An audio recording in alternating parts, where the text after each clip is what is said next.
मधुशाला नाम के गांव में हरि नाम का एक किसान रहता था। हरि मेहनती और साधारण स्वभाव का व्यक्ति था। मेहनती होने के साथ साथ वह एक गरीब किसान था। धान उगाने का मौसम आने में कुछ ही समय शेष रह गया था। हरि गांव के मुंशी के पास कुछ रुपए उधार लेने के लिए जाता है।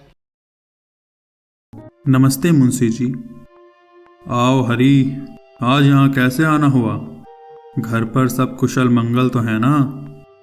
मुंशी जी, आप तो जानते हैं धान लगाने का समय नज़दीक है, तो मैं कुछ पैसे उधार लेने के लिए यहाँ आया हूँ। पैसे तो मिल जाएंगे हरी, लेकिन तुमको कुछ गिरवी रखना होगा और 10% सूद देना होगा।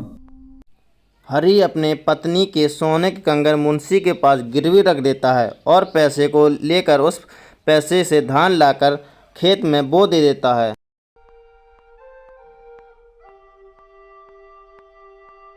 हे भगवान, इस गरीब पर दया करके इस बार फसल अच्छी उगवा देना। फसल अच्छी होगी तो मैं मुंशी के यहाँ से अपनी पत्नी के कंगन छुड़ा पाऊंगा। हरि के खेत में अच्छी फसल उगती है और यह देखकर हरि मन ही मन बहुत खुश होता है। लेकिन शायद हरि के भाग्य में कुछ और ही लिखा था। रात में बहुत तेज बारिश होने की वजह से उसकी सारी फसल खराब हो जाती है। यह देखकर हरि बहुत दुखी होता है।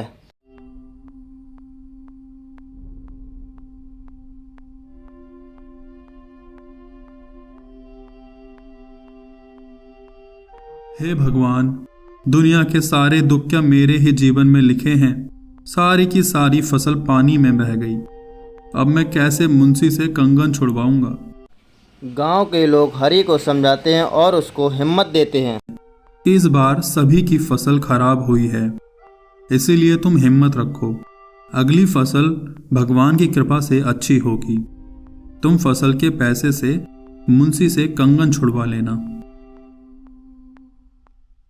हरि मुंशी के पास फिर से कुछ रुपए उधार लेने के लिए जाता है। मुंशी जी, गेहूं की फसल का समय आ गया है।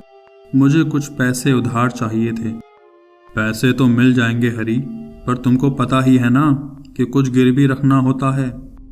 यहाँ कुछ नहीं मिलता बिना गिरवी रखे।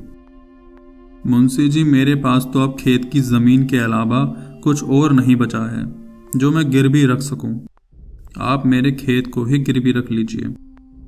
सोच लो हरी, अभी तक तो तुम अपनी पत्नी के कंगन भी नहीं छुड़वा पाए हो, ना ही कोई सूद की रकम दी है। मुंशी जी, गेहूं तो बोने ही पड़ेंगे। अगर किसान बोएगा नहीं तो खाएगा क्या? आप मेरी जमीन गिरवी रख लीजिए।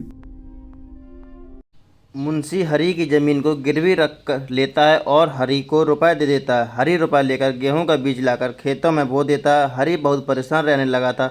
उसकी परेशानी का कारण बारिश था। रोज़ बारिश का मौसम होता और हरि की जान गले में अटक जाती।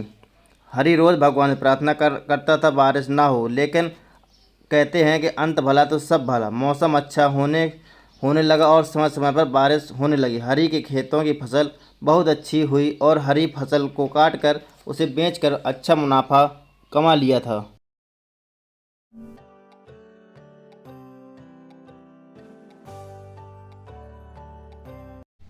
अगले ही दिन हरि मुंशी के पास जाकर अपनी पत्नी के कंगन और अपनी ज़मीन को छुड़वा लेता है और कुछ पैसे को अपनी अगली फसल के लिए बचा लेता है।